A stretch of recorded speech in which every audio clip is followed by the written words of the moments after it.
હવે એની સેવા જોઈને જો કદાચ આદિની આંખ ઉઘડે તો કઈ લાગતું નથી એ જડ જેવો છે એની આંખ નહીં ઉઘડે. આદિ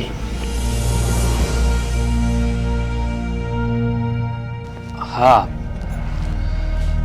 મારે તમારી અને બહારે થોડી વાત કરવી છે. બોલ, હું કેવું છે? હવે હું કહેવાનું રહી ગયું છે? અત્યાર લગી તે કીધું છે ને અમે સાંભળ્યું છે ને બસ જીવ બાળવી છે તો હારો રજી થોડો વધારે જીવ બાળી દે. હવે મને સારું થઈ ગયું છે અને અમે દવાખાને પણ બતાવી આવ્યા. હવે કઈ વાંધો નથી મને તો. હા, હું ઈ જ કહું છું કે આ મીરાના સેવાના પ્રતાપે છે ને તું આ ઊભો છો ને એ મીરાના હિસાબે ઊભો છો.